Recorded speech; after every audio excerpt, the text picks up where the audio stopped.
ہماری ایمان کی محنت کی ایک خوبی یہ ہے کہ اگر یہ ایمان کی محنت صحیح طریقے سے ہوگی تو آدمی اپنے دل میں اللہ کا خوف لے کر گھر جائے گا.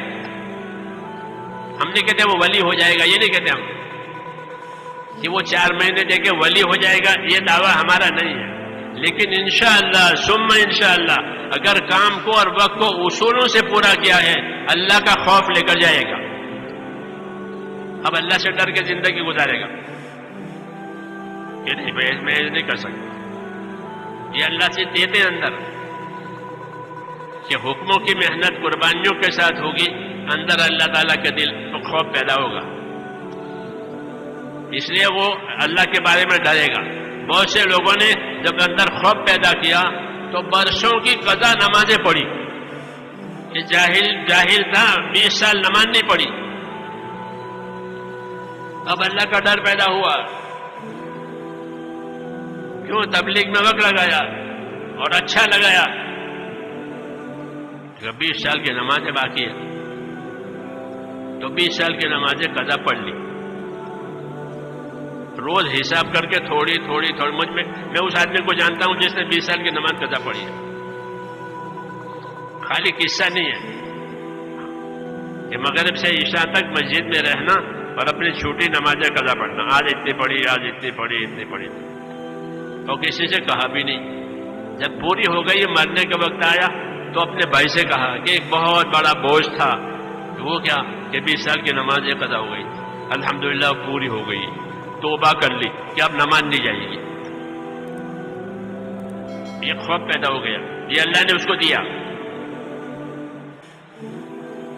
تو ٹھیک ہو گیا، اللہ کا حق ادا کر کے گیا. ہم نہیں کہتے تبلیغ سے ولی بن جائے گا، ولی تو اللہ بنائیں گے جس کو بنائیں گے، لیکن یہ تو ضرور ہوگا ہاں کہ اندر ایک خوف پیدا ہو جائے گا، زندگی احتیاط پر آئے گی. اور میں نے تو یہ بھی دیکھا ہے کہ صحیح وقت لگانے کے بعد وہ جس لائن میں جائے گا اس لائن میں صاف ستھرا رہے گا. تبلیغ میں وقت لگا کر حج کریں اور ویسے پیسے ہو گئے، مالدار ہو گئے اور حج کریں، حج تو ادا ہو جائے گا، لیکن اللہ کے راستے میں وقت لگا کر حج کرے وہ حج ہی الگ ہوگا. دیکھ لے کوئی کہ اعمال کی محنت کرتے ہوئے اب حج کو گیا، وہ حج الگ ہوگا. حج تو سب کا ہو جائے گا، بھائی مالدار ہے مالدار پر حج فرض ہے، پیسے ہو گئے حج کرو، حکم ہے.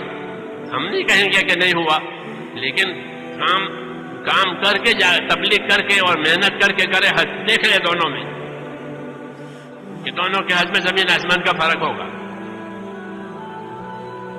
ایسے ہر شعبے میں، کسی شعبے میں نوکری کرے، وہ وقت لگایا ہوا ہے، اپنی نوکری میں ایمانداری سے چلے گا، لوگوں کی خدمت کرے گا، لوگوں کے کام نکال دے گا.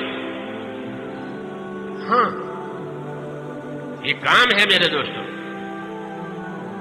یہ کام ہے. یہ ہم دعویٰ نہیں کرتے، ہم ترغیب دیتے ہیں کہ اس کو کر کے دیکھو کہ زندگی میں کتنا فرق آتا ہے، کہ زندگی میں ایمان آئے گا، اخلاص آئے گا، انصاف آئے گا.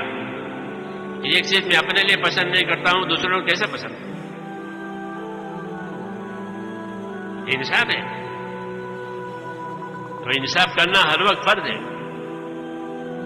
انصاف سے آگے احسان ہے کہ احسان کرو کہ تمہارے مال جان سے دوسروں کو فائدہ ہو جائے، جس کو اخلاق کہتے ہیں.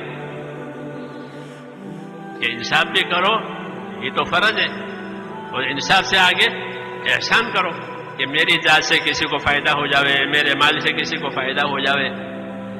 اللہ کو یہ پسند ہے کہ تمہاری جان مال سے کسی کو نفع ہو جاوے، کسی کو تکلیف دور ہو جاوے. یہ احسان کہلاتا ہے. اس کا حکم دیا ہے بندوں کے حقوق میں کہ بندوں کے حقوق میں انصاف کرنے والے بنو، احسان کرنے والے بنو. جو آدمی اپنے بھائی کی تکلیف کو دور کرے گا اللہ اس کی تکلیف کو دور کرے گا. جو اپنے بھائی کی پریشانی میں مدد کرے گا اس کی پریشانی میں اللہ مدد کرے گا. جو پریشانی میں اپنے بھائی کی مدد نہیں کرے گا اللہ بھی اس کی پریشانی میں اس کی مدد نہیں کرے گا. انصاف اور احسان سکھایا ہے مخلوق کے بارے میں. یہ تبلیغ ہے ہماری. اس لیے میرے دوستو یہ ایک کام ہے جو اللہ تعالیٰ نے ہم کو دیا ہے اور جان مال امانت ہے وہ اسی پر لگانا ہے. ایمان پر اعمال پر انصاف پر احسان پر جان مال لگے. اسراف پر اور فضول خرچی پر مال لگانے کی اجازت نہیں ہے کہ ضرورت سے زیادہ مال خرچ کر دینا اس کو اسراف کہتے ہیں. منع کیا کہ اسراف نہ کرو. 5 روپے کا کام ہے اور 50 روپے لگا دیے وہ 5 روپے میں بھی ہو جاتا. مولانا شہید خان صاحب ہمارے بزرگ تھے مدینہ رہتے تھے تو ہمارا جماعت میں ہم تھے لمبا وقت تھا ہمارا. تو اس ساتھ حاجی حج کے زمانے میں حاجی آتے تھے مولانا حاجیوں کی خدمت کرتے تھے. تو مجھے کہا کہ چلو بازار میں سامان لے آئیں. سامان لینے کے لیے وہ پاؤڈر جسے چائے بناتے ہیں دودھ کا پاؤڈر تو 2 قسم تھے. ایک پیکٹ 1 ریال کا ایک پیکٹ 1.25 ریال کا. مولانا نے کہا 1.25 ریال کا جو پیکٹ تھا اس میں لکھا ہوا تھا کہ یہ جلدی پگھل جائے گا چائے ڈالتے ہی ہو اور جو 1 ریال والا تھا وہ جلدی نہیں پگھلے گا. مولانا نے کہا کہ 1.25 ریال والا کا پیکٹ نہیں لینا ہے 1 ریال والا لیں گے اس کو چلائیں گے پگھل جائے گا. 1 پاؤ ریال کیوں زیادہ ڈالتے. بزرگوں کے ساتھ رہنے سے یہ ملتا ہے کہ 1 ریال 1.25 ریال 1 ریال میں اسراف نہیں ہے 1.25 ریال میں اسراف ہے. یہ مال اللہ کی نعمت ہے اس کو ضائع نہیں کرنا فضولیات میں. وہ ضروریات کے لیے دیا ہے یا خدمت کے لیے دیا ہے. مال سے اپنی ضرورت پوری کرو راحت حاصل کرو یا کسی کی خدمت کرو. مال میں اسراف کہ اگر مال میں اسراف ہوا تو اس کی برکت اٹھ جائے گی. مال کی برکت اٹھ جائے گی اور آدمی مال کا زیادہ محتاج ہوگا اسراف کرنے کی وجہ سے. کیونکہ 5 کی جگہ 50 خرچ کی ہے تو کمانا بھی اتنا ہی پڑے گا جتنا خرچ کر رہا ہے.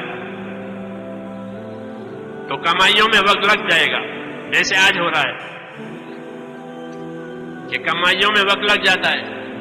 اب دین سیکھنے کے لیے دین پھیلانے کے لیے وقت نہیں ہے. یہ اسراف کی نحوست ہے.